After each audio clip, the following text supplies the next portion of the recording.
worthy proclaim in the presence of many witnesses, and entrust them to reliable people who will be able to teach others also. Take the teachings you heard me proclaim in the presence of many witnesses, and entrust them to reliable people who will be able to teach others also.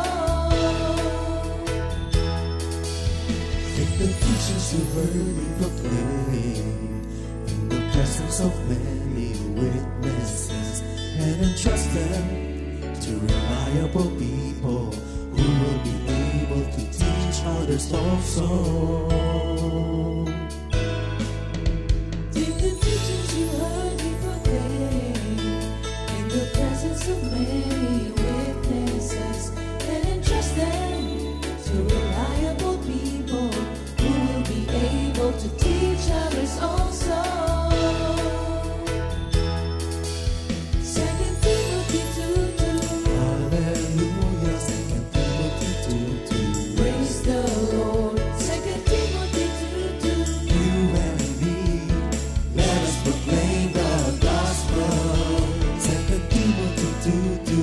Hallelujah. 2 Timothy 2:2. Praise the Lord. 2 Timothy 2:2.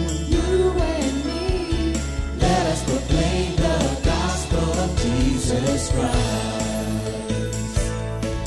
Take the teachings you heard me proclaim in the presence of many witnesses, and entrust them to reliable people who will be able to teach others also.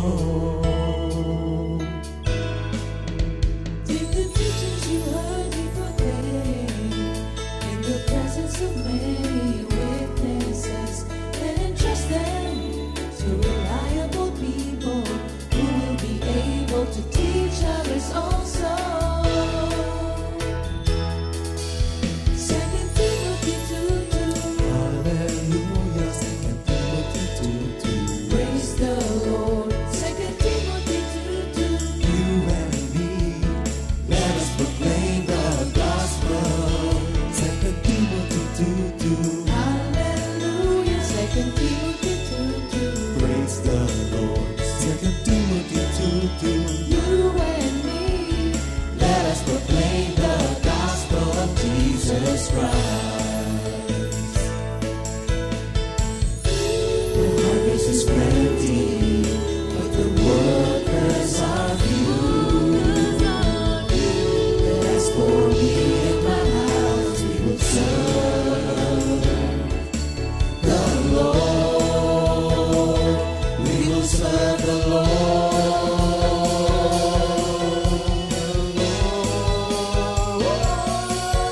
2 Timothy 2:2. Hallelujah. 2 Timothy 2:2. Praise the Lord. 2 Timothy 2:2. You and me, let us proclaim the gospel. 2 Timothy 2:2.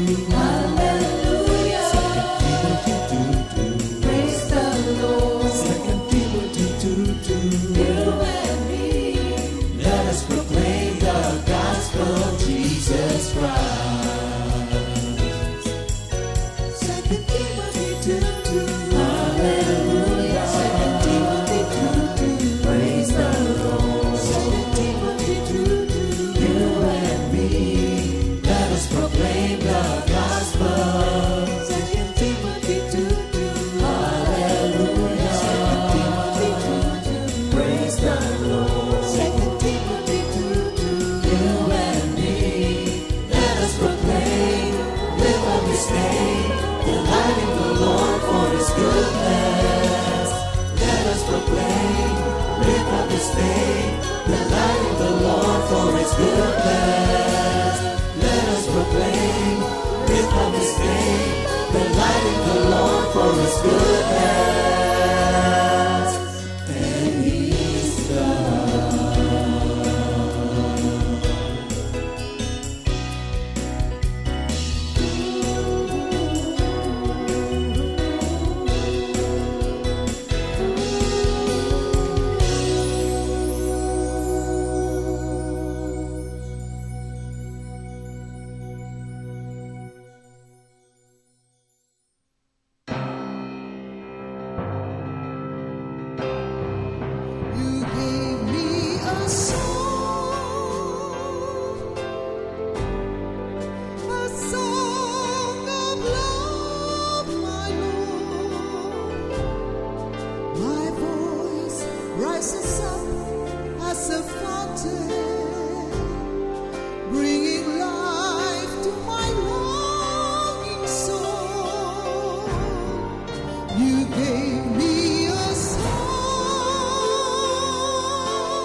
Good morning, morning, Jesus! Jesus! Ayan, welcome po mga kapatid for another episode ngayong month of June, which is our celebration ng ating mga fathers. Ayan, and with me today, ayan, ang dalawa nating nagagwapuhang mga brothers. Yes.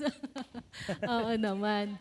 Oh, ayan, so si Brother Christian Rabang and si Brother Dave Vito. Ayan. So bago po ang lahat, Brother Dave, opening prayer muna. Okay, let's all start with a prayer. In the name of the Father, the Son, the Holy Spirit. Amen. Lord, we thank you sa oras na ito, Lord. Magagamit kami, Lord. It's a privilege na lagi magamit for your glory. We thank you sa opportunity. Ma-share ang iyong goodness. Higit sa lahat, maka-inspire ng listeners, Lord, ng viewers. Thank you, Lord, sa community pinaglagay niyo sa amin, Lord. We continue learn and grow sa aming faith. For today's episode, Lord, kayo mag-glorify. Lead us sa aming mga isi-share. Guide us, Lord, sa aming discussion.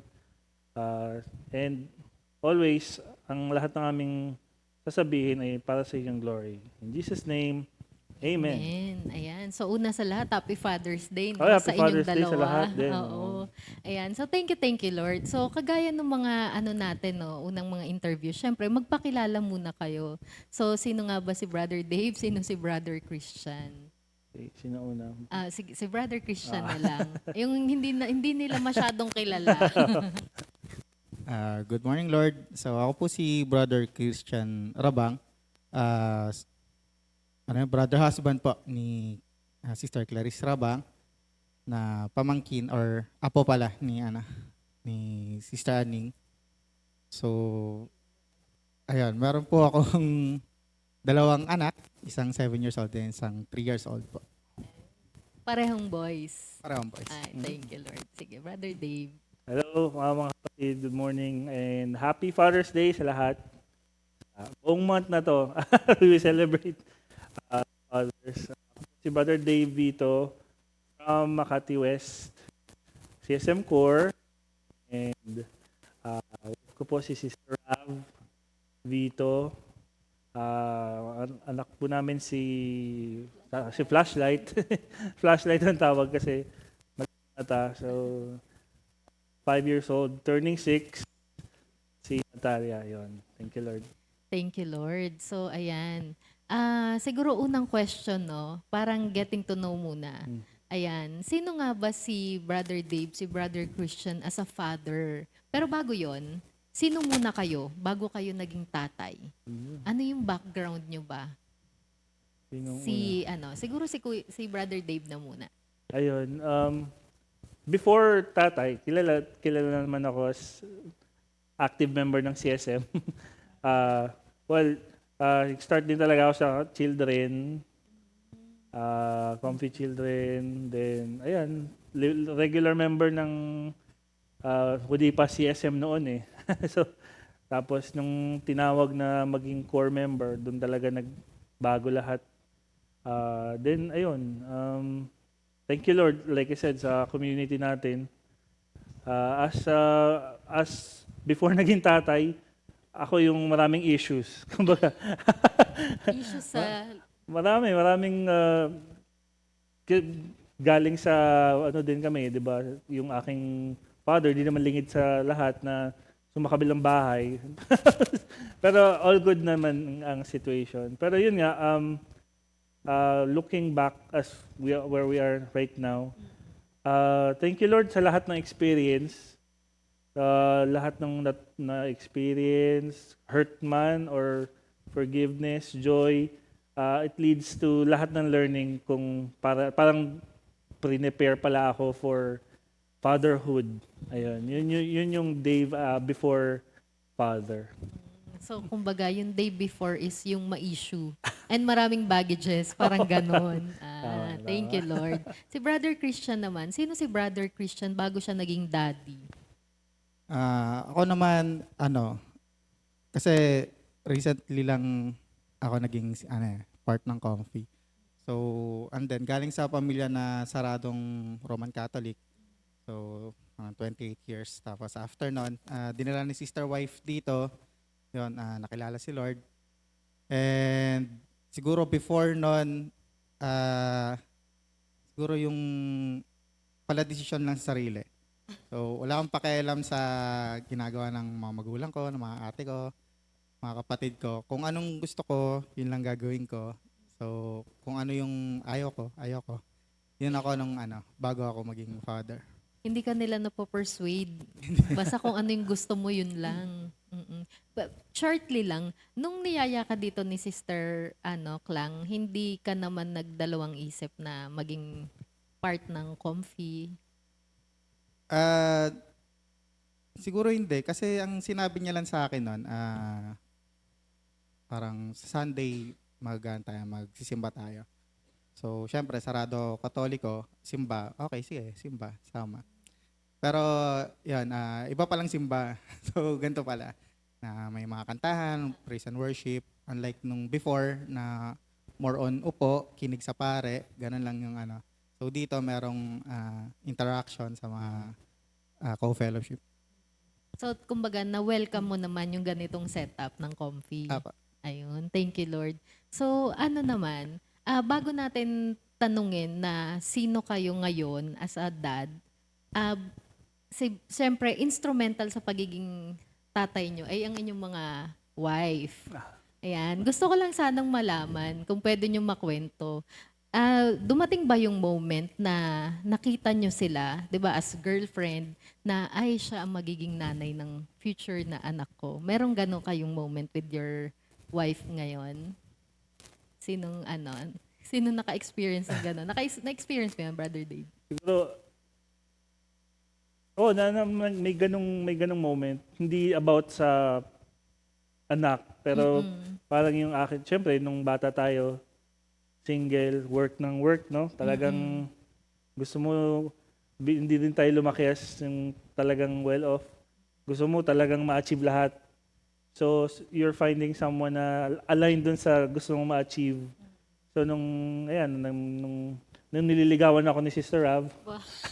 Sister Rav, paki-correct nga yung buti wala rin.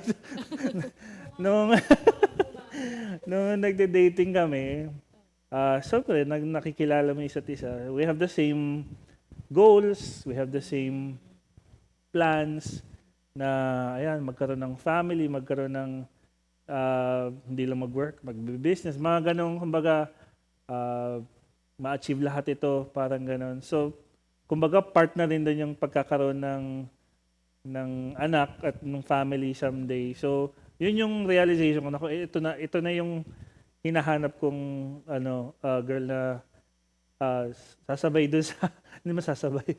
Kumbaga na aligned doon sa values ko. Oo.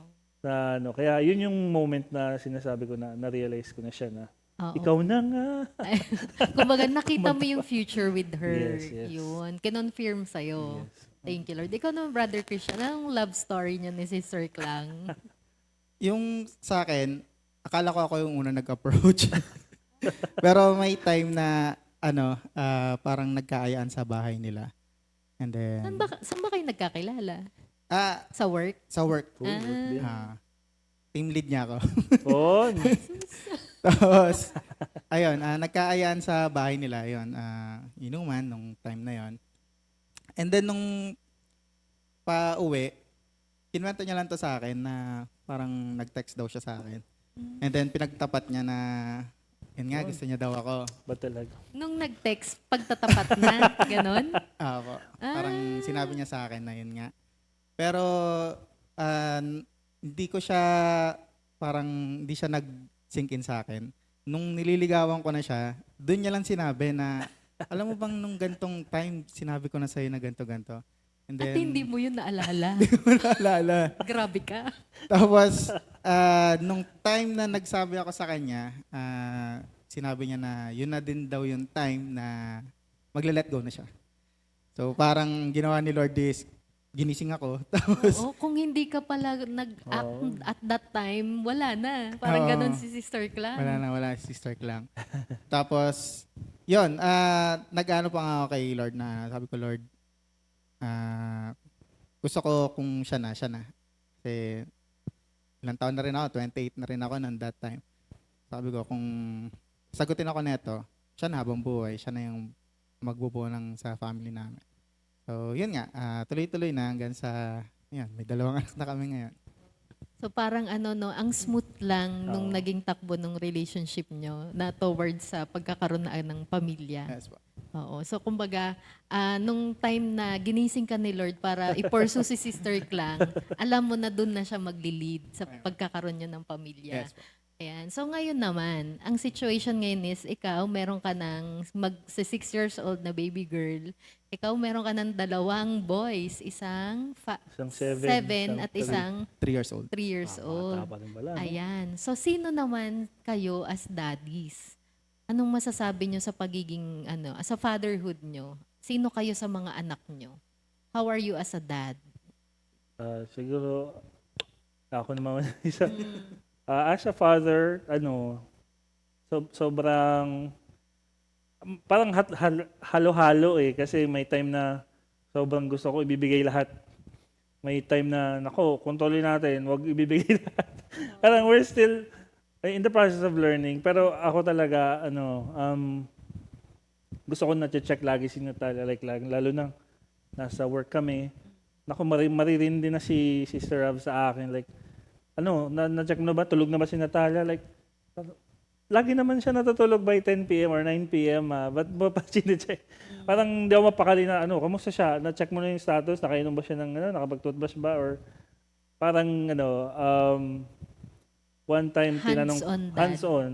Tinanong ko nga si Sister Rav, sa tingin mo, dahil hindi ko nakuha to in the past ganito, kung kaano kay Natalia ngayon. So, feeling ko nga kaya kaganyan kasi sobrang gustong-gusto mo yung pagiging father sa kanya or gusto mo yung talagang parang lagi ko siyang iniisip. Parang ganun.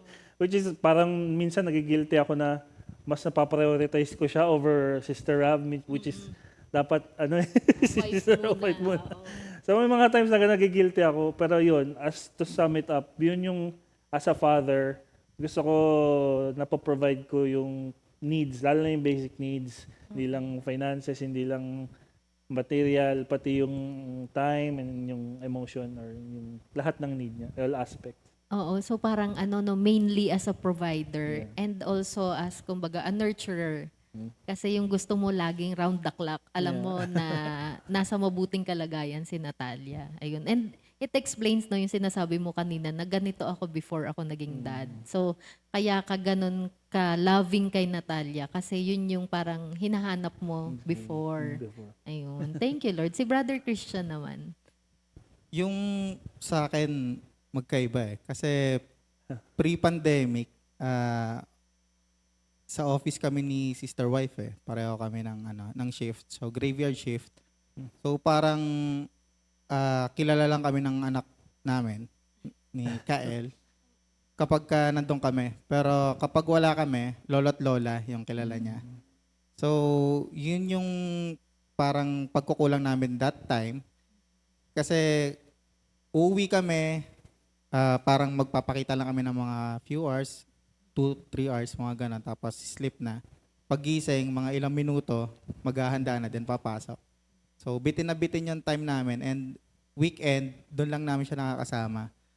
So, nung nagkaroon ng pandemic and forced work from home na yung sa company namin, doon kami bumawi sa kanya. So, nag-set up kami ng workstation doon sa kwarto and then sa likod lang namin siya. So, kahit graveyard shift kami, as long as nasa likod namin siya at nakikita namin siya, every time na magigising siya sa gabi, doon naman namin pinupunan yung mga pagkukulang namin nung nasa office pa kami.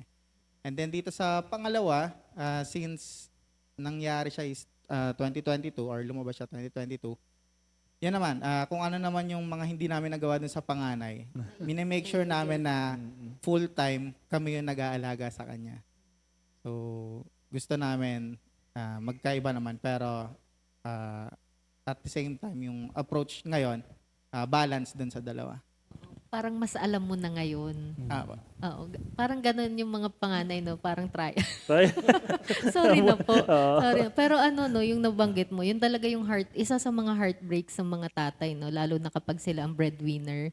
Yung lesser yung time nila na nasuspend sa family kasi they have to provide. Pero ayun, thank you Lord kasi sa inyo, it works na nakatulong pala yung pandemic para sa inyo, para mas maging hands-on na parent kayo. Tama. Pero ano yung reaction nyo nung first time na nalaman nyo na, ay, magiging daddy na ako? Kasi ito natanong ko rin doon sa mga moms and they are very emotional. Kayo ba, ano yung naramdaman nyo nung nalaman nyo na, yes, magiging daddy na ako? siguro yung sa akin, hindi siya kaagad nag-hit eh. Kasi binanggit sa akin ni sister wife pagka gising namin. So, Processing pa. nagpa-process pa ako. Pagkagising niya, pinakita niya lang sa akin yung pregnancy test. Tapos, matagal bago mag-sink in sa akin na, uy, tatay na ako. Nahirapan ba kayo mag-conceive? It took you long time? Hindi naman. Hindi naman. Kasi, na rin eh, since naging husband and wife na, so parang nasa thinking na rin namin na darating yung time na magkakaroon din kami ng anak. So, nung nagkaroon ng syempre, masaya, sobrang saya na na dumating din. Kasi after a year nung kinasal kami, tsaka dumating yung anak namin. Masasabi mo ba na mas masaya yon kaysa nung moment nung ikinasal ka? Kumbaga, yun na yung greatest na, Siguro, much or lang hindi siguro siya eh. mai-compare? Magkaiba sila ng joy eh. Iba yung Oo. joy nung kinasal ka, iba yung joy ng Naging nagkaroon ka ng tatay anak. ka. Pero the same joy dun sa panganay and dun sa pangalawa. Yes. Amen. Thank you Lord naman. No? Lagot ka. Sige, si Brother Dave, ikaw. Nung reaction nung nalaman, Magiging daddy. di ba nung na-share ni Sister Rav, talagang grabe yung, so, hindi nga ganun yung pressure nandoon, kasi nga at that time may 30 plus na rin kami kinasal, diba? Halos bagong-bago lang, parang medyo sa ganong age, kumbaga, matanda na yun pero sabi ko wala namang limit sa provision ni Lord. Sa kanya talaga grabe yung pressure. Pero yun yung time na ako sa kanya, lang tayo, doon ngayon nanggaling Psalms 46 na namin, be still and know that I am God. Kasi ibibigay ni Lord yan. Sabi ko, relax ka lang. So may mga times na sinililihim niya nga, nagtetest siya. Ako naman, alam ko talagang ibibigay ni Lord yon. As in talagang confident ako.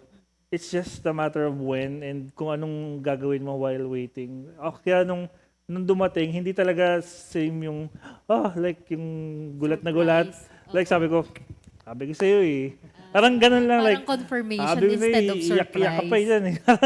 Parang gusto ko siyang gano'n like, na inaasa ka sa sabi ko sa'yo eh. Na parang, ibibigay ni Lord dyan, talagang it's a matter of when lang and kung kailan ibibigay. Kumbaga mas masaya pa yung na-deliver na, nandun na yung feeling. Thank you Lord. So parang confirmation instead of a surprise. Nalaman mo na daddy ka na. Pero ayun nga. So medyo matagal-tagal na kayong mga dads ngayon. Yung sa experiences nyo, ano yung masasabi nyo na yung mga joys and sorrows or sacrifices of being a dad? So far, ano na yung mga na-experience nyo na highest, kumbaga, yung pinakamataas na joy, pinakamataas na talagang feeling nyo, nag-sacrifice ka na, naging selfless ka na as a dad. Meron na kayong mga ganong experiences? Si Brother Christian.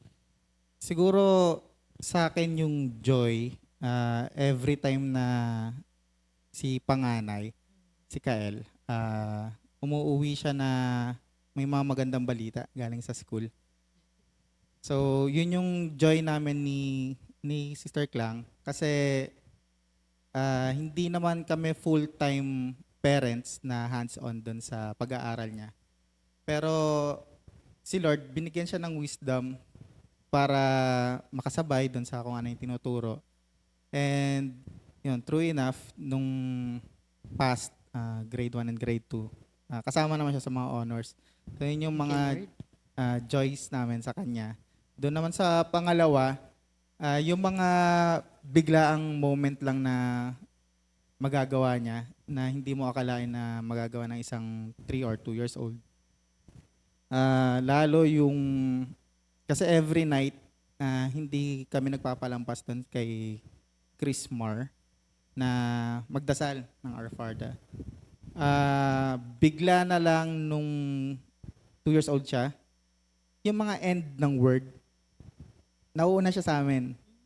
So, tumatatak sa kanya, even though 2 years old lang siya, tumatatak sa kanya yung dasal na yun. So, yun yung joy naming dalawa. And parang naging kagulatan pa kami na sumasabay na siya. So, yun. Oo, no, nakakatuwa yun. No, as achievement, hindi lang yung basta nakakapagsalita na yung anak, pero alam niya na yung prayer. Nakakapag-pray na siya. So, talagang ano yun, no, I agree. Well, so, based sa mga kwento nyo, no, na talagang isa yun sa mga joyous na moments ng inyong buhay. Pero yung ano naman, sacrifice, Brother Christian, ano yung sa palagay mo na etong moment na to talagang hindi ko na naisip ang sarili ko? Meron ka ng ganong experience? Sacrifice siguro dito sa pangalawa kasi nandun talaga yung hirap namin ni Sister Klang. So, nung few months niya pa lang, doon yung talaga, halos wala talaga kaming tulog. Siya yung bata na kahit anong pwesto nyo na, unlike doon sa panganay, kahit anong padede mo, kahit anong hele mo, hindi talaga siya makatulog. So, yun yung sacrifice na ginawa namin ni Sister Klang. Pumapasok kami ng gabi na puyat talaga. Tapos, may time, buti na lang, hindi siya sumasabay sa mga client calls. So, sumasakto naman yung ano ni baby na kapag nagloko siya, free kami. So, either ako o si Sister Klang yung sumasalo dun sa tantrums ng bata.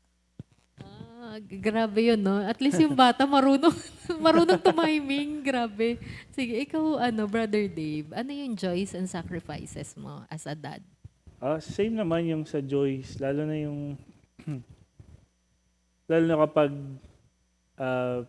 naglalaro kami together, pag kunwari mag-play pretend or ako pretend na doctor or ganyan, sabi ko, sige, I am the teacher. Tapos sasabihin niya, Daddy, you are a teacher. Sabi ko, kasi nga, you know daw, nagtuturo daw ako sa CSM. Sabi ko, okay. Nakikita pala niya ako as teacher. Which is, sabi ko, wow, priceless yung ganoon. Same yung nakuha niya na yung manner or way of praying. Minsan na siya pa yung nagre-remind na, let's pray muna bago mag-drive. Nagagets niya yung concept na bakit kailangan mag-pray. Which is, yun, parang hindi mo na kailangan mag-explain. So, alam mo naman yung mga bata, laging why. Walang katapusang why after another reason. Joy yun. Walang katumbas na joy yung ganon. Yung makita ko lang siyang nagsasayaw sa CSL, sa children.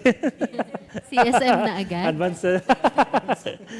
Yung kumakanta, nag sa mga children. Walang katumbas yun na joy.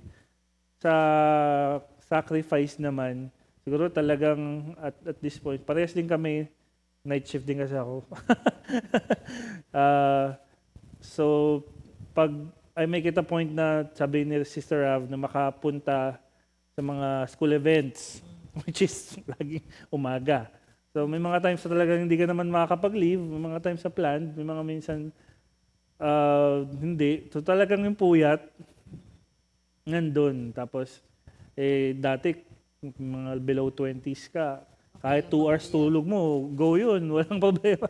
Ngayon, medyo na tayo, na yun, mahirap mag-function nung kulang sa tulog. Pero, ayun, sa mga sacrifice. Siguro,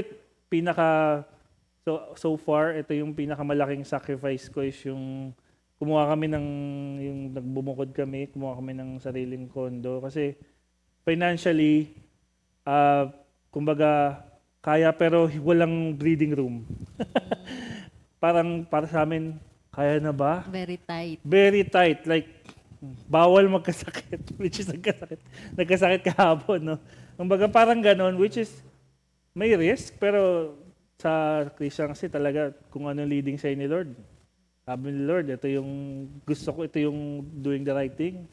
Hindi ka, kung ano yung sinimulan, tatapusin niya. So, yun yung sacrifice na muna. Like, mahilig ako sa bumili ng sapatos, mga ganun, yung mga things for me. So, as father, yun talaga forget na muna yan. Magsuot ka muna ng mga lumang damit, ganyan. Parang kung dati 10 pairs ng sapatos, ngayon okay na dalawa. Okay na dalawa. Isang pang office, isang Sunday. Yun, yung sacrifice. Like, kasi talagang may mga moments na shocks. Medyo, pag nagbabudget ako, pero hindi. Ikaw naghahawak ng finances. Ako yung nagbabudget, pero binibigay ang spending kay Sister Rab kasi mas malagi siya nasa phone din sa ako nag-drive. So, siya na yung nagka-transfer, nagpe-pay ng bills. Pero yung nag-manage ng Excel file, ako na. Kaya ayun. So, Thank you, Lord. So siya talaga, no?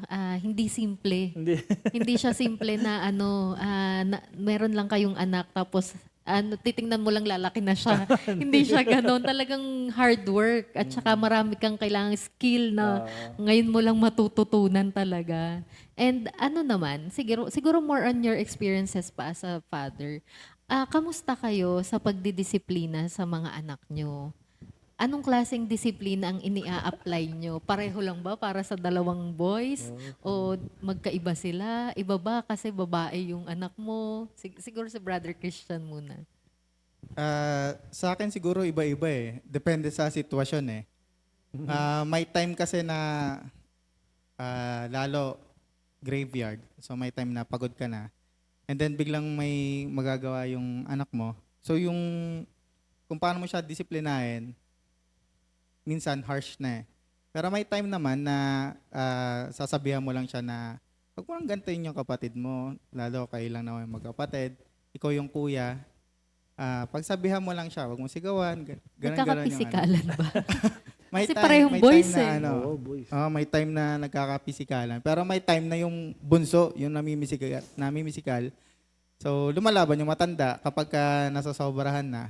Pero yun, sinasabihan naman namin siya na since maliit pa yung kapatid mo, hindi pa niya alam yung nagagawa, pagpasensyahan mo muna. Once na lumaki naman yan, malamang sa malamang, maaayos na rin yan at magkakasundo rin kayo. Kaya rin naman magsasama paglaki. Yun yung sinasabi namin sa kanya. Nahirapan ka ba sa pagdisiplin sa kanya na kasi nga, ano ka ba? Namamalo ka ba? Or words lang? Or pinapaharap mo lang sa wall? Yung mga gano'n. Anong klaseng pagdisiplina yung ginagawa mo? Mostly. Ayun. Iba-iba din eh. May time na namamalo. May time na punta ka na sa mama mo. Pinapaalis ko siya dun sa lugar. May time na pinapastop ko yung ginagawa niya. Tapos lang siya, tigil lang siya doon. Yun. Iba-iba din yung yung kung paano. Pero doon sa bunso, yun yung mahirap siyang disiplinahin since yun nga bata pa. Kahit anong sabi mo or kahit palo, may time na tatawanan ka pa eh. Naasar pa. Maski pinalo, no? Kaya iba siya doon sa panganay talaga eh. So more on words yung ginagawa namin dito sa pangalawa na maintindihan niya. Kaysa yun doon sa may physicality na para sa kanya, ang akala niya, laro lang. So, hindi niya nakukuha yung gusto namin iparating sa kanya. So, yun, sa kausap talaga yun doon sa bunso. Unlike doon sa panganay. Oo. So depende pa rin talaga sa personality ng isang bata. At saka depende sa situation.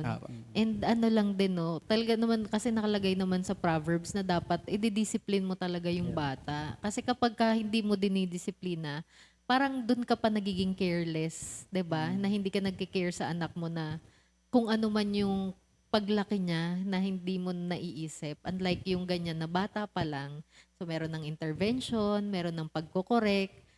Na-hurt ka ba kapag halimbawa na hurt mo din yung anak mo or umiiyak siya kasi napagalitan mo or nasaktan mo? May time na ganon and may time na si Sister lang pa yung nagpaparealize sa akin kung anong ano. Parang for example, napagalitan ko si panganay and then yung reaction ng bata hindi sa akin or hindi ko kaagad maiisip. Parang ano ko lang is mapagsabihan ko siya or mapagalitan ko siya. And then after a few minutes or a few hours, kakausapin ako ni Sister Klang, alam mo ba kung anong reaction sa'yo nung anak mo? Ganito siya, ganito.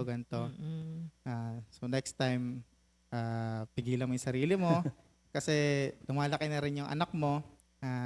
Ayoko namang lumaki yung anak natin na may takot sa atin ng husto. So yun yung inaano sa akin ni Sister Wife, lalo yung kagabi.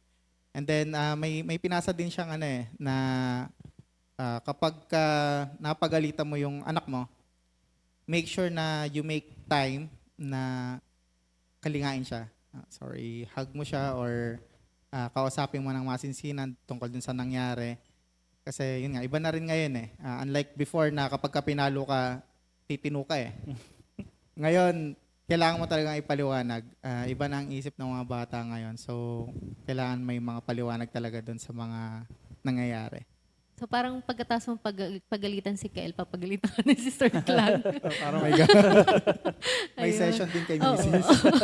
Yung parang tinuturuan, yung nakita ko doon, habang tinuturuan mo yung bata na to grow up properly, ikaw din, nag-grow ka as a Yes. person, as a Parang sabay kami. parent. Oo. Ikaw naman, Brother Dave, paano ka magdisiplina kay Natalia, being babae yan? And, diba, kay brother kasi, Medyo, talagang ina-acknowledge ko pa yung fact na stubborn pa talaga siya sa age niya. Na pag pinagalitan mo, hindi pa rin talaga niya maintindihan kahit may times na i-explain mo. So, ang nag-work sa kanya is hihintayin ko yung teachable moment. Like, pag tinutusan mo siya, like, toothbrush ka na, pero ang dami niya ginagawa, naglalaro pa siya. Pero pag nag-visit ako sa dentist, for example, tapos sinama ko siya, gusto nyo, aray, ganyan ako, kunwari, ito niya. See, if you don't brush your teeth, you'll sit here, ganyan, masakit ipin mo. So, yun yung teachable moment na hinihintay ko para, oo nga, ayokong mag-aari dyan. So, yun pa yung nag-work sa kanya. Pero, syempre, may mga times din na hindi natin mahihintay yung teachable moment. Papagalitan mo talaga.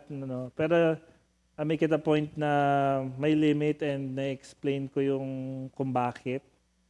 Tapos, ayun, may times nga na nasigawan ko na naturally, malakas talaga ang boses ko. So, pag galit, imagine the level ng lakas. Minsan si Sister Rav, titingnan na lang ako nun. Natakot sa'yo. Gano'n na lang sa akin kasi talagang natatakot si Natalia kapag sumisigaw ako or yan, magsusumbong sa mama and all. Pero kaya, in a way, good. Pero minsan, nagigilty ako kasi pag sinabi niya, talk to your daddy. Pag ganun, okay na siya. Parang, sabi ko nga, pag sinabi ni Sister Rav yun, medyo escalated na yun. Ibig sabihin, ako, get ready. Although, alam niya naman yung mabait ako sa kanya.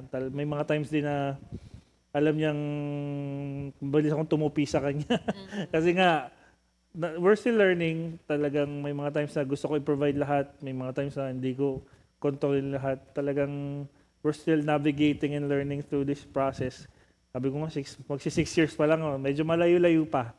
Mag-grade 1 pa lang siya next year. This coming school year. Siguro yung the way I discipline today will not work.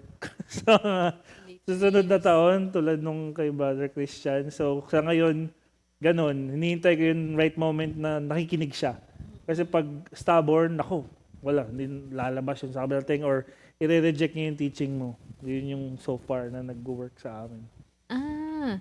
Actually, medyo bago sa akin yun na kailangan palang i-acknowledge talaga ng mga parents na merong time yung mga bata na hindi talaga sila makikinig. Akala ko kasi meron lang proper way para i-educate sila or i-correct sila. So, meron palang timing din. So, you have to wait for that teachable moment. So, ayan. So, well, kung kagaya ko kayo, na ngayon nyo lang narinig, so meron tayong bagong learning, So, ganun pala yung pag-approach sa mga bata. Again, it may be different for yeah. each child, pero it can be that para sa mga anak nyo. So, hanapin natin yung teachable moment and hanapin din natin, kagaya ni Brother Christian, ano yung nag-work kay panganay, ano yung nag-work kay bunso, okay ba yung spanking, okay ba yung kakausapin mo lang. So, as long as yung pag-discipline po is out of love, 'di ba? We are doing the right thing para dun sa mga bata. Kasi nasa Bible din naman po yan na binibigyan ng authority ang mga magulang na i-discipline ang mga anak nila. Pero yun nga lang yung crucial, no? May mga moments na siguro it also breaks your heart na parang Yeah. they are growing apart from you. Kasi nga, pag na-hurt nyo, napagalitan nyo, or parang mas close siya sa mami niya kasi hindi sila napapagalitan, or sila kasi yung talagang nurturer, na sila talaga yung hands-on na nagpapakain, ganyan. Tapos kayo, minsan lang kayo ma-interact, mapapagalitan nyo pa. So meron kayong ganon na yun nabanggit mo, no, nagigilty. Mm. And paano ka bumabawi? Ikaw sa sarili mo, how do you deal with that guilt? Siyempre, I'll spend quality time uninterrupted talaga, like fully sa Quality. kanya. Quality time talaga kasi hindi rin laging bibilan ng toy, laging bibilan ng food or yung time lang na kahit walang toy, yung kayong dalawa lang na naglalaro uninterrupted, walang phone. Kasi minsan sasabihin niya, don't look at your phone. Gaganunin niya ako. Which is sabi ko, nanonotice pala niya yun na kapag may time ako sa kanya, then I'm always at my phone. Parang nanonotice pala niya and may impact pala sa kanya. And even yung simpleng nagche-check ka lang ng Facebook. So yun, I make it a point na ganun. And pinagpe-pray ko siya na tsaka yung feeling na Lord, sana hindi niya kimkimin. Yun nga yung thank you Lord sa age nila ngayon so far. Nakakalimutan na nila yung galit. Kung galit sila ngayon, pagising na, wala na yun. Kukulutin ka na naman nun, which is, yun nga, sabi nga ni Sister Rav, nakaka-humble or tuturuan ka talaga ng humility kasi tayo, galit tayo kagabi, galit pa rin tayo pagising. Pag di ka nag-sorry. Pag di ka nag-sorry, di ba? Kahit hindi ka mag-sorry sa bata, they will forgive you, which is, yun nga, sana hanggang paglaki niya, ganun siya. Pero, ganun, so far, para ma-deal yung guilt. Nagpe-pray ako, para sa patience, kasi, yun nga, talagang kapag may pagod ka, puyat, tapos ang dami mong iniisip, tapos ang dami mong kailangan tapusin, tapos may makulit ka pang isa pa lang yung amin, pero, Parang tatlo na. Oo, so yun. Nagpe-pray ako and nag-spend ako ng quality time sa kanya. Nabanggit mo na lang din yung pagsasorry. Nagsasorry ka rin kay Natalia? Oo kapag naman. ganun? Lagi ako sorry, para alam niya yung, siya rin naman, nare-realize niya nagsasorry siya kapag hindi niya sinasadya nasaktan kami. Which is often. Dahil nga makulit malikot which is, hindi ko naman pwedeng alisin sa kanya yun. Thank you Lord nga at malikot So minsan naapakan niya ako, matatamaan ka sa ulo nung kung ano man yung kakulitan niya. Minsan magagalit ka talaga kasi masakit talaga. So magsasorry siya proactively. Sorry po, sorry daddy, sorry. Yeah, which is okay. Wow, lalambot ka na kagad nun. Oo. Parang thank you Lord kasi nag-sorry. Nag-sorry siya. Kahit masakit yung ulo. Ayun. Ikaw, Brother Christian, paano mo dinidil yung guilt na kasi na-hurt mo yung anak mo? Nagsasorry, kay Brother Dave, nagpipray, and then nagsasorry sa anak niya. Ikaw, ganun din ba? Yung sa akin, nagsasorry din naman ako. And then, ang maganda lang sa panganay ko, may time na nagsorry ako. Ang sagot niya sa akin, okay lang po, Papa. Hindi naman po ako galit. So parang yung puso mo mas lalong madudurog. Nag-sorry ka na nga tapos ikaw pa yung kasi parang naisip mo na sobrang mali pala nung ginawa ko. Tapos ganito pala yung ng anak ko na yung tingin niya sa akin na alam niya na pinagalitan ko siya kasi may nagawa siya. And then yun nga, yung hindi siya magtatanim ng sama ng loob. So yun din yung maganda ring time na yun. sa tuwing nagsasorry. Oo, so tama yung sabi ni Brother Dave, no, ni Sister Rav, na ano talaga, nakaka-humble. 'Di ba yung sabihin ng anak mo na gano'n, na siya yung mas nakakaintindi dun sa nangyari. Siya pa 'Di yung hindi ba? galit.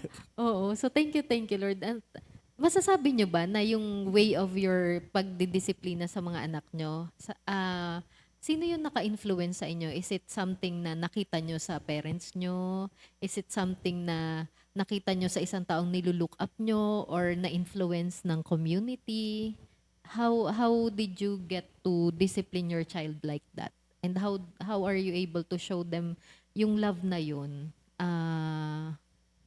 Meron ba kayong inaral na mga pinanood, may mga binasa, ito ay yung how to raise a child. Meron bang ganon, 101? Siguro sa panahon ngayon, talagang huwag natin alisin yung lagi. Marami tayong nababasang resources. Na, lalo na nung expecting na kami. Siyempre, nagbabasa-basa din ako dahil hindi naman I'm complaining na hindi ko rin naman yun na-experience nung bata. And wala ring time like nung pandemic kasi nabuntis si Sister Rav. So, wala akong conversation with parents na, ganito i-expect sa'yo ganitong paglabas niyan, ganito. Wala namang ganong sa culture ng Philippines or sa general or baka sa iba meron ganun. Pero sa amin, sa culture wala namang ganong conversation pagkalabas niyan, ganito, expect mo ganyan. Wala namang ganong. So, ikaw mag-navigate ka mag-isa. At the same time, ayaw mong maulit yung na-experience mo in the past. Like, medyo walang time sa akin si Papa or si Mama. Kailangan hindi ma-feel ni Natalia yun or kailangan ma-secure yung future ni Natalia, ganyan. So, yun, like, mix of resources, nagbabasa ka, and sa community, kasi nga, dito, daming parents, talaga, and nakikita natin yung mga anak nila, lumaki na maayos. So, parang, nilook up ko to, ang ganda ng pagpapalaki ni sister dito. Hindi ko na mention pero marami dito na CSM na nilook up ko yung parents nila. Kasi talaga sabi ko, sana ganyan si Natalia paglaki. Ginaganyan ko si Sister Rav. Pero yun nga, so malaking impact yung community, yung resources, tapos yung past experience sa akin. Ikaw naman, Brother Christian.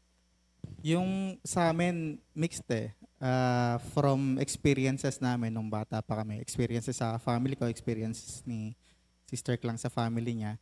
And then, yun din, yung mga sa katrabaho, kapag ka nakakausap, lalo nung time kasi na nagkaroon kami ng kay Kael, ang dami rin namin kasabayan. So, ang daming sharing nung nangyayari doon sa mga kasabayan namin. So, doon din kami nakakuha ng mga kung paano alagaan yung ganito, paano gagawin kapag may nangyaring ganito. Sa community, may isang time, Sunday ata yun, sila Brother Elmer yung nandito.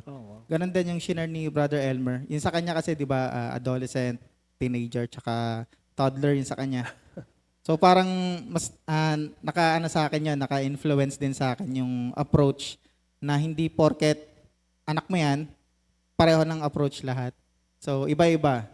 Yung 7 years old mo, kung ganito yung approach mo, iba doon sa toddler mo na iba rin yung ugali. So yun din yung tumatak sa akin sa teaching nun. So nakatulong din yung community sa kung paano namin inaalagaan yung dalawang bata ngayon. So at saka yung yung pag-vary ng way ng pagdiscipline sa mga anak, it shows din na kung gaano ka caring dun sa anak mo kasi para maggawa mo yun, dapat kilala mo talaga yung anak mo. And para makilala mo yung anak mo, meron ka talaga dapat quality time. 'Di ba? Parang yung mga, alam mo yung mga bagay na, ito ayaw to nung anak ko, gusto naman to nung isa. Ito favorite nung isa, ayaw naman nung isa, yung mga ganun. Meron kasi akong kakilala, yung magkapatid, parang dun sa isda, yung isa gusto yung itim na part, yung isa gusto yung puti, sa itlog gusto yung red, yung isa gusto yung white. So parang as a parent, kailangan ganun ka talaga katutok, no? Para mas kilala mo yung anak mo, para mas ma-discipline mo, para mas mabigay mo yung pagmamahal, di ba? So, thank you, Lord. So, I hope hindi lang siya para sa mga tatay. I mean, sa lahat ng parents, no, na importante talaga na yes, we understand na kailangan mag-provide, pero kung hindi kaya yung quantity, no, yung quality time na talagang undivided, walang cellphone, walang gadget. Oh, sabi ni Natalia, put down your phone. Oo, ayan. So, thank you, Lord. Kung meron ba kayong pinanghahawakan na Bible verse sa pagpapalaki sa mga anak nyo, or isang value na talagang tinitreasure nyo na ito ang gusto kong mapamana sa anak ko, na matutunan niya, ito yung dalin niya hanggang sa paglaki niya? Bukod dun sa Psalm 46:10, yung be still. Kasi doon talaga, parang pati mental health covered. Kasi wala ka nang worry eh. So doon nag-start yung worry. Sa Proverbs 27 ba yun? 20 verse 7. Like, kung ang pamumuhay mo is with integrity, nabibless din yung anak eh. So, sabi ko, may impact pala yung pamumuhay ko. So, nung naging tatay na ako, talagang naging conscious na ako na every move, pinapanood niya. Yung simpleng pagtuturo ko pala sa siya, akala ko naman naglalaro-laro lang siya sa likod. Hindi pala siya, na-acknowledge pala niya na, okay, I see you as a teacher, Papa. Okay. Okay. Di, dapat ang image ng teacher, diba, you teach, good example. So, somehow, pressured, pero at the same time, reminder siya sa akin na may someone na, may maliit na bata sa bahay mo na tinitingnan niya every move. So, dapat mamuhay ka ng with integrity. And, like, lagi niyang ginagamit yung words ko against me. Mga witty rin yung mga bata. Like, pag may sinabi ka ganito. Tapos sa iba, hindi siya nag-a-apply eh. But you said, ganito. Paano mo explain? Siyempre, mag-deep dive ka na naman ng another reason. No, kasi nung last time, I said that kasi ganito. So napahaba pa. So, sometimes we have to be careful kung paano mo i-correct or paano mo siya i-explain. So, yun yung akin. Ang akin lang is yun, maging consistent sa hindi wag mag-compromise doon sa doing the right thing sa pamumuhay. Kasi talagang, like yung wife din, si Sister, papanoorin ka rin niya eh. If for example lang, hindi kami faithful sa tithing. Tapos may mga times na okay lang, pag may bonus, medyo wag. Hindi parang yun. Inconsistent. Oo, inconsistent. Hindi siya susunod sa akin ng full time. Si wife yun, yung bata pa kaya, hindi susunod yun. So, dapat there's a conscious effort na laging doing the right. Although talaga may mga times hindi mo tayo magkakamali. Pero yung acknowledge mo na nag-sorry ka kay Lord and all. Pero yun nga yung like sa tithing, we always make sure na talagang faithful tayo rito regardless ng amount. May mga times kasi na, talaga, ganito na. Kasi bilang bago lang din siya sa pagta-tithes, thank you Lord at ko siya. Nag-onboard siya nang walang struggle dahil nga nakikita niya yung balik. And hindi siya nag-o-obey dahil sa balik. Nag-o-obey siya dahil yun ang to sa atin ni Lord and biblical naman. So yun yung sa akin na Proverbs 20 verse 7 na yung you must live with integrity. Ano ba yung exact word nun? Okay. Hindi ko rin kabisado. Ayun, a righteous man walks in his integrity. Amen. His children are blessed after That is him. Proverbs. Proverbs 20 verse 7. So, actually, integrity, isa yan sa mga virtues na ang hirap Oo, i-achieve. medyo, Kasi doing the right thing even if no one is watching, na maski na walang magre-reward sa'yo. And ang hirap ng consistency i-achieve. Pero thank you Lord, kasi yun yung gusto mong maituro kay Yes, Natalia. Thank you Lord. Ikaw naman, Brother Christian. Yung sa akin siguro yung word na nakuha ko since nung nag-start ako dito. Kasi nung nag-start ako dito, tambay ako dyan sa labas eh. Bago kami pumasok kay Minister Boy para magkainan. So, lagi ako nakakapwesto dyan sa tapat. Katapat ko yung Proverbs 3:5-6. Trust in the Lord with all your heart. So, yun lang. in every circumstances, trusting the Lord talaga yung pinangahawakan ko. Kung may mahirapan ka sa sitwasyon na binibigay sa'yo ng anak mo, trust in the Lord. May ginagawa siya. Kung hindi man sa'yo, sa anak mo, pero most especially sa inyong dalawa yun eh. So, yun lang yung pinangahawakan ko every time na may nangyayari dun sa family namin. So, yun yung pinangahawakan. So, ano talaga, no? Yung, di ba, Brother Dave, sa CSM, palagi nating sinasabi sa kanila na as long as backed up ka by the Word of God, you know that you are acting according to the will of God. So, kasi minsan kasi no, nagda-doubt tayo na tama ba yung ginagawa ko? So, ang checking noon ano yung word ni Lord para dyan sa ginagawa mo? And pag backed up yan by the word of God, you are doing the will of God. Kaya, importante na as a father or kung sino man tayo, anong role natin sa buhay natin ngayon, anong stage ng buhay natin tayo ngayon, dapat meron tayong word of God. Kung anumang decision ang gagawin natin in life, dapat merong word of God. So, yan yung palagi nating confirmation na, ay, ito yung will ni Lord. Ayun. So, thank you, Lord. So, yung sa mga anak nyo naman, ano yung pinagpipray nyo para sa kanila? Ayan. Or, meron ba kayong gustong message na, sana anak one day, pag nakita mo to, ito yung message ko para sa'yo. Ano yung heart's desire nyo para sa kanila? Sige ko muna. Siguro yung sa akin yung yung habang bata pa sila is mas makilala nila si Lord. Kasi sa akin, 28 years old na ako nung napunta ako sa community natin. So medyo late na nung nakilala ko siya, even though from time to time nakapagsimba naman, pero parang occasionally lang. So maganda rin na every Sunday, every day, may naririnig tayong word of God. So yun yung gusto ko sa kanila. Yung burden kasi sa akin, lalo pangalan ko Christian, pero diba, Nasa pangalan.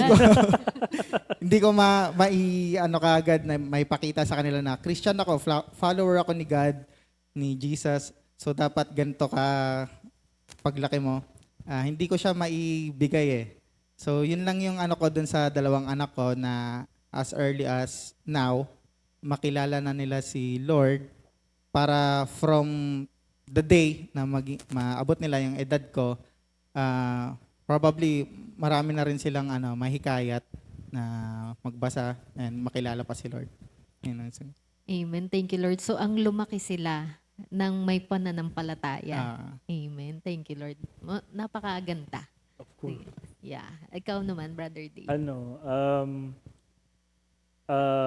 Ayoko kasing ma-experience ni Natalia yung mga yung mga unnecessary ng kabataan, lalo sa kabataan yun yung crucial.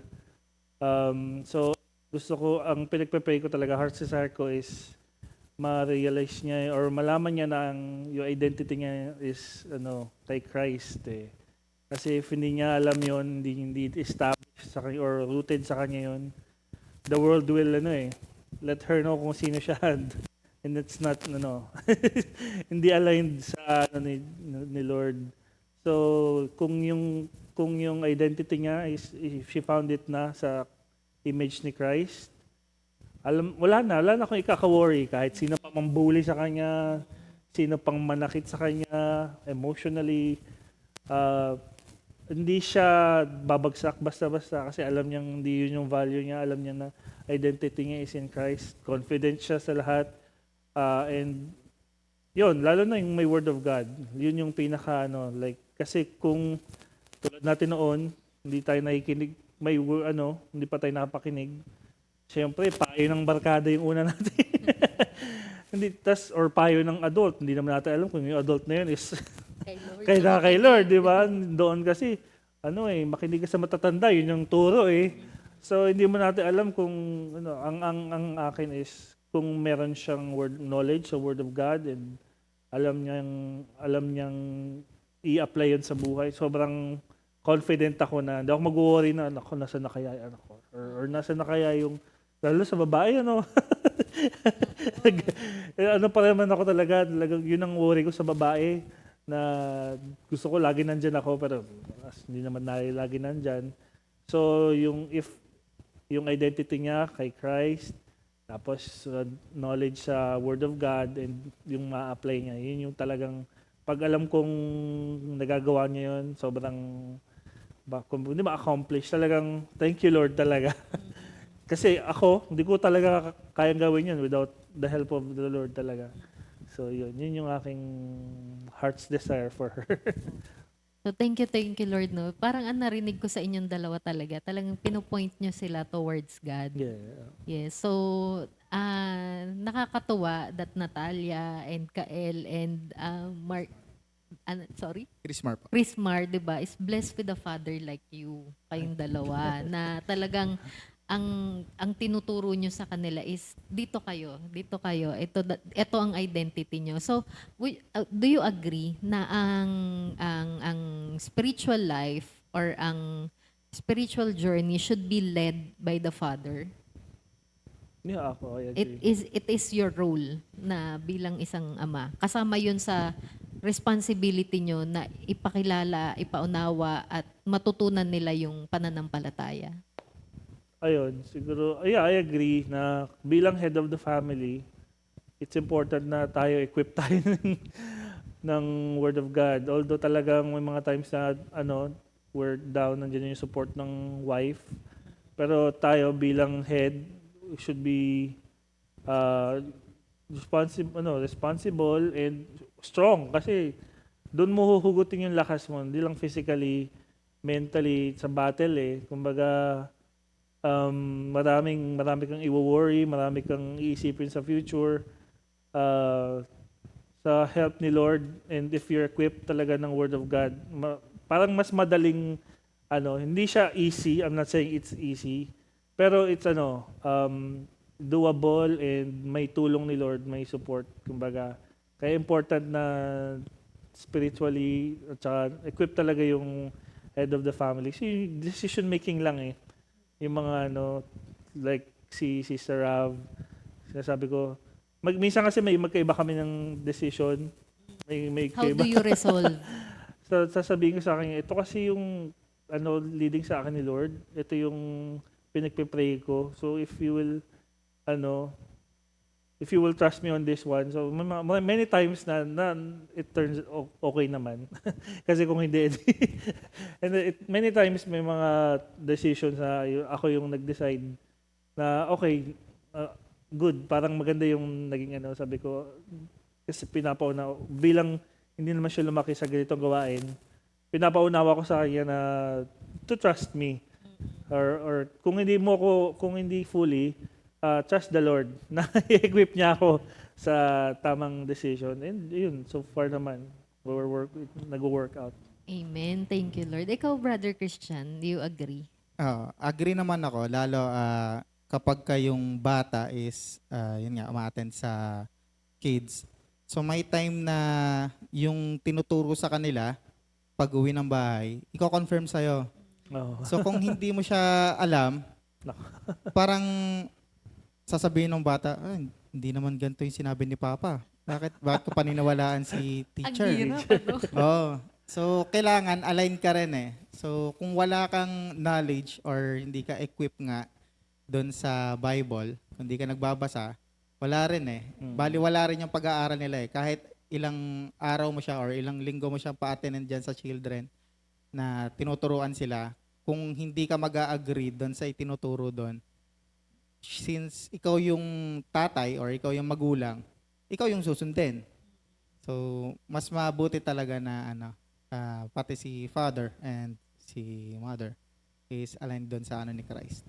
Oo, amen. Kasi nga 'di ba, ang parents, sila ang first teacher ng mga anak. And yun nga ang brains daw nga ng mga bata, lalo na yung growing up pa, para siyang sponge. 'Di ba? Talagang i-absorb niya lahat ng nakikita niya. And yung kanina na napag-usapan natin about discipline, about faith, sila eh, they learn from what they caught. Kung ano yung nakita nila sa inyo, hindi doon sa what they are told.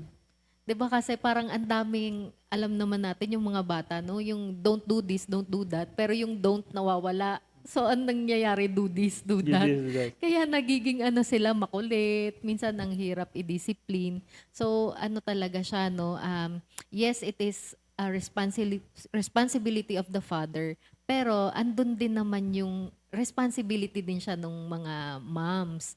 So, pero kasi meron kasing ibang mga father na okay na lang magsimba ng nanay mo, 'di ba? Merong mga ganon na kapag ka tungkol dyan sa faith, sa mga ganyan, yung nanay mo na lang yung konsultahin mo. And sometimes yung mga father, no, parang naghahanap ng absuelto, ng excuse na yung mga ganyang usapan para sa nanay mo na lang. So thank you Lord that we are hearing sa inyo na dapat ang mga tatay should also take responsibility na hindi lang basta makaprovide, hindi lang basta mapaaral, hindi lang basta mapakain. Kung hindi, even yung pag-build doon sa isang bata na dapat, yun yung yung challenge, no?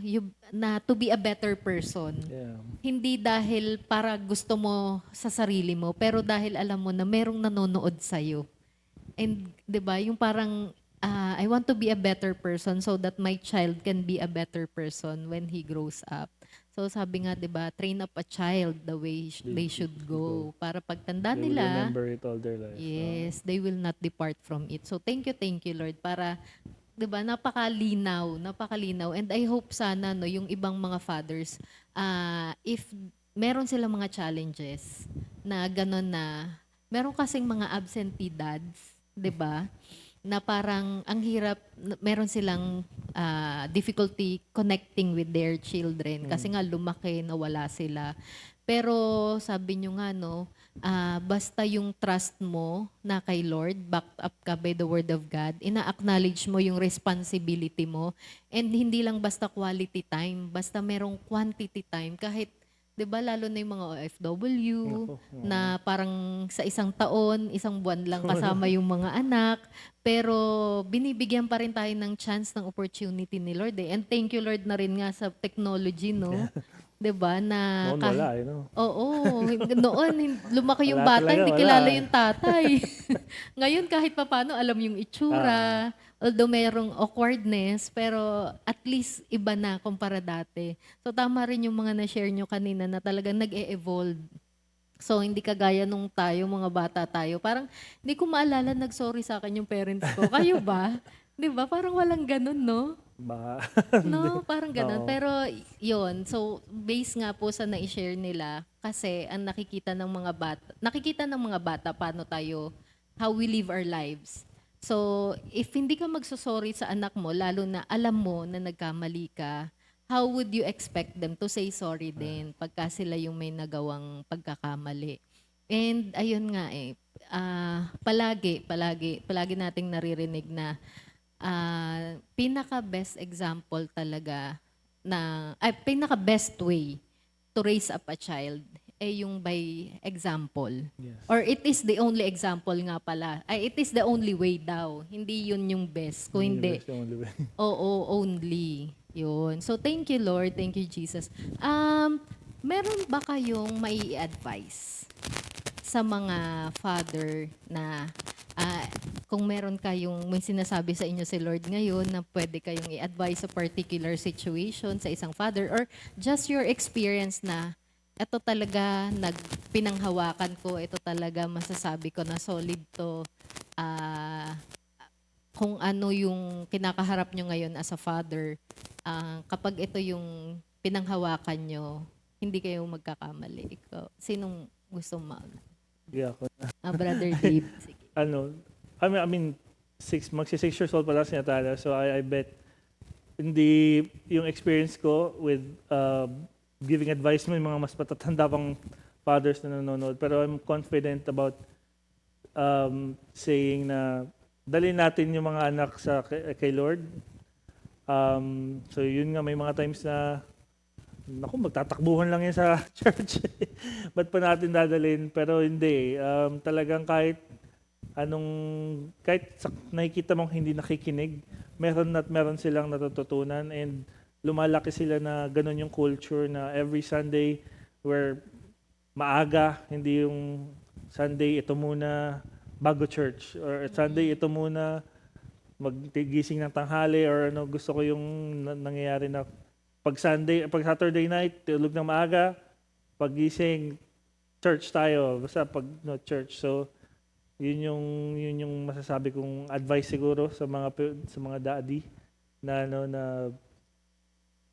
kumbaga walang bayad eh. Dadalhin mo lang yung anak mo, pamasahe siguro.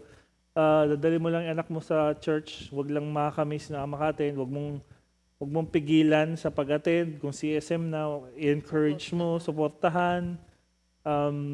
So kung may questions about di sabay kayong matututo. Kung may hindi ka alam sa marami namang mapagtatanong but pag word of God, talagang kumbaga hindi siya uphill na mangyayari by accident eh. Hindi ka naman makakakit by accident. Sadyain mo talagang aralin word of God, so at the same way makakapag-share ka sa anak mo. So yun yung makikita kong in the long run na maraming benefit sa family, sa bata. Kasi they will look up to you and they will not look up na maghingi ng payo sa ibang tao. Meron akong daddy na malalapitan at maaas ng wisdom. Parang ganun. So, Thank you, Lord. So, unang-una, not giving up yung fellowship. Pangalawa nga, kagaya nung kaninang sabi mo, Nanay, kung ano yung gusto mong ma-pass down mo kay Natalia, no? Yung importance ng Word of God. yeah. So, ayun. Thank you, Lord. Si Brother Christian, ikaw naman, if you are going to give an advice para sa mga fathers out there, ano yung maibigay mo sa kanilang advice? Siguro almost the same lang din. Huwag yung susukuan yung anak nyo. Kung ano siya ngayon, hayaan nyo lang siya. Tulad nung may time para matuto yung mga bata.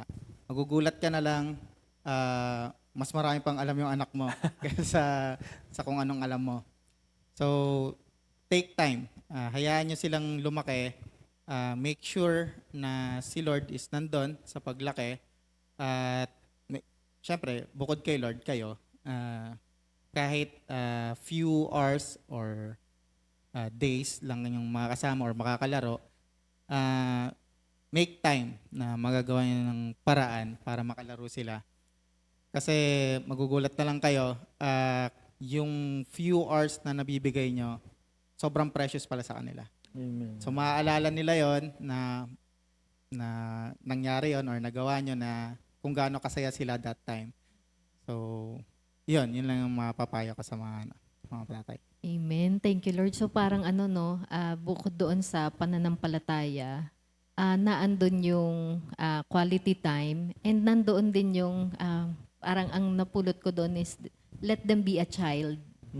Kasi parang yung kasama doon sa pagdisiplina kanina na parang gusto mo naiintindihan nila agad. Bata nga sila, so let them be a child. Hayaan mo silang maging makulit. Hayaan mong i-experience nila yung mga joys of being a child, 'di ba? Yung learnings, paano nila matututunan as long as naandun ka nakatutok and yung pag-guide mo sa kanila is guided by the Word of God. So thank you Lord. Sige. So bago tayo magpatuloy, batiin muna natin yung mga may birthday. Ayan, June 13, 2026. Happy birthday, Brother Bong Francisco. Brother Bong, happy Kuya birthday. Bong, Sister Mishi Medina, Sister Clarissa Concepcion, Brother Joshua Magpok, Sister Zoe Fia Martinez, Brother Giro, si Giro, hello Giro, Brother Giro Legaspi, Sister Princess Sotomango. Happy birthday mga Happy kapatid. birthday.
Ayan, happy birthday mga Happy kapatid. birthday! Enjoy your day. So, unang-una, thank you mga kapatid ha sa napaka rich na discussion. Thank you, Lord. Ayun, thank you Lord sa mga napaka-honest nyo na sagot.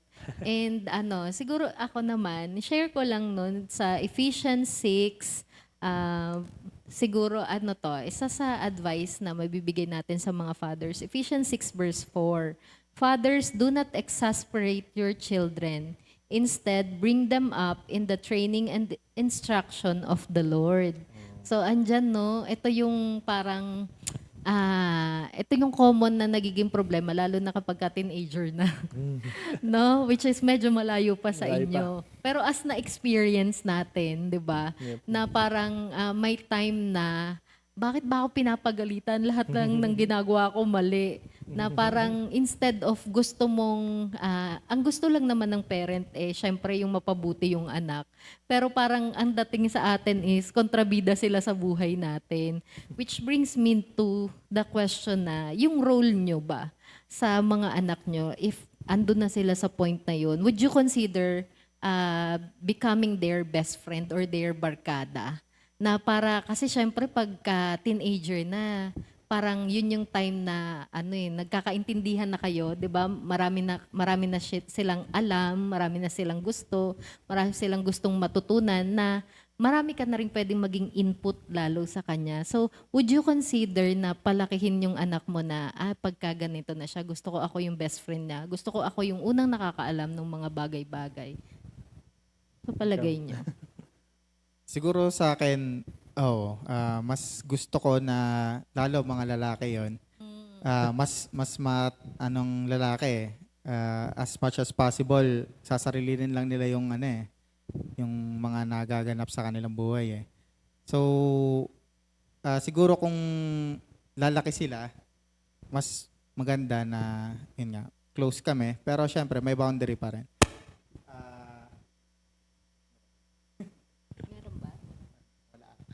Hello, but Ayun po. Yung lumaki sila na halos best friend kami, lahat ng gusto nilang malaman, matanong nila sa amin, lahat ng nararanasan nila, good or bad, makikwento pa rin nila sa amin. Parang tulad ng ngayon, lahat ng nangyayari sa school, kada uwi, may kwento yan. ganito yan. So yun yung maganda. Once na naging teenager sila, magawa pa rin nila yon. May kwento pa rin nila yung mga nangyayari sa school. Yung mga time na wala kami sa tabi nila, mabanggit pa rin nila sa amin. Yun yung maganda. Thank you, Lord, no? Kasi sometimes, no, merong ganong experiences na parang ang close nyo nung bata pa, pero nung growing up na, parang stranger na kayo sa isa't isa, nagkakaroon na ng gap. So, ikaw naman, Brother Dave, kapag ka nasa ganong stage na si Natalia, would you consider na, anak, akong best friend mo, dapat alam ko lahat? Meron bang ganon? At this point, I don't see na magiging ganoon. Pero open naman ako sa ganoon. Pero baka mag-iba dahil ayokong i-close yung or i-consider yung ganong setup. Pero I prefer talaga na nag-share siya. Or I prefer na I will go to daddy kasi magsasabi ako ng walang judgment. Hindi niya ako i-judge, hindi niya ako papagalitan agad. Like, ano na naman yan? Or like, gusto ko yung hindi naman sobrang best friend. Baka sila ng mamaya kasi pare silang maarte. Sister Rabo.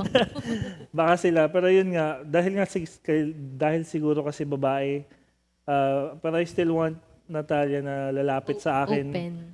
asking for wisdom or asking for guidance, lumapit siya with all the courage. Ito yung nagawa ko. Hindi ko babalik sa kanya na ito kasi yan, sinabi ko sa'yo ganyan. So yun yung nilook forward ko na hindi naman sobrang barkada setup. Although I've seen na nag-work yung ganun sa many friends ko, sa mga relatives, na sobrang close sila with the parents.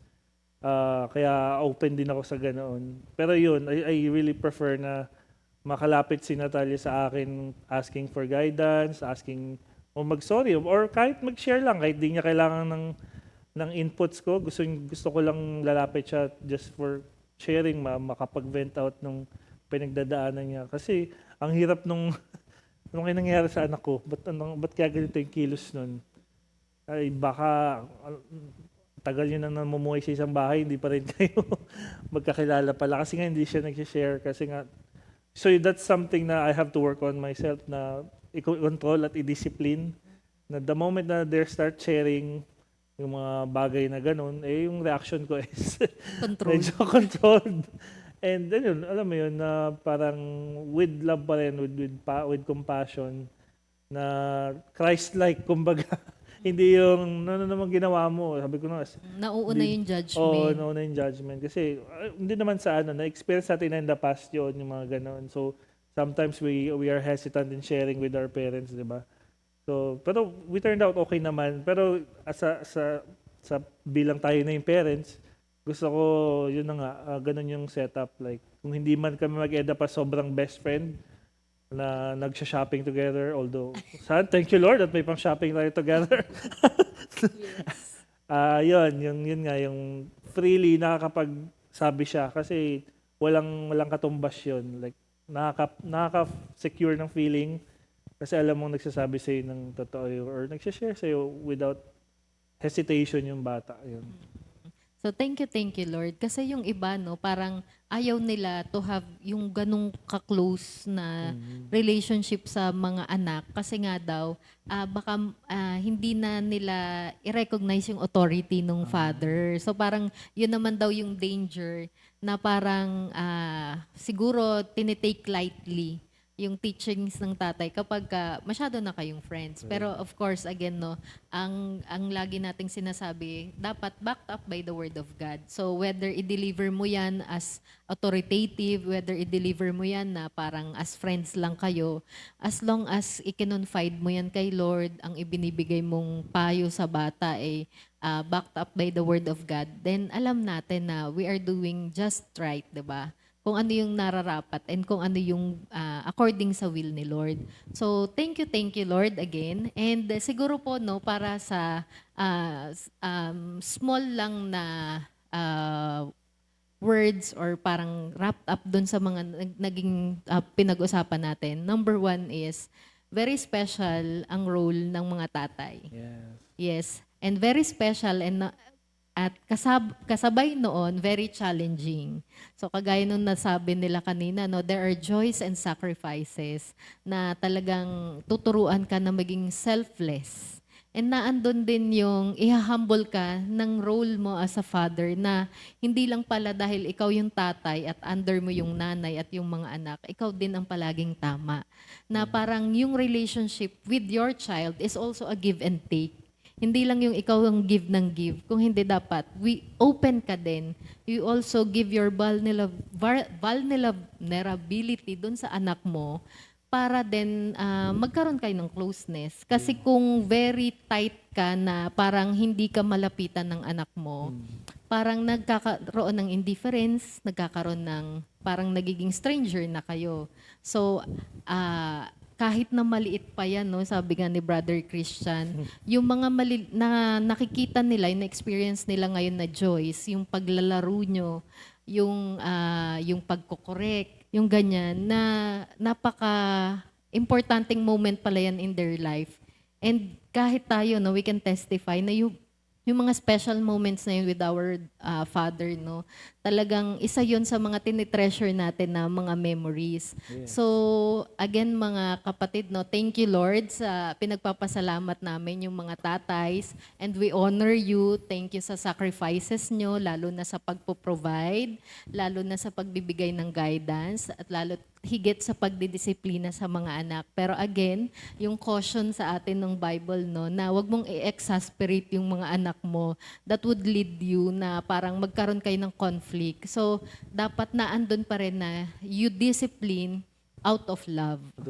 So, talagang ginagawa mo yon hindi dahil pinapunish mo dahil mali yung ginawa, pero ikinokorek mo dahil gusto mong mapabuti siya, dahil mahal mo. Kagaya ng kung paano tayo kinokorek, tinuturuan ni Lord. So, again, no, yung pattern natin is kung paano naging tatay sa atin si Lord.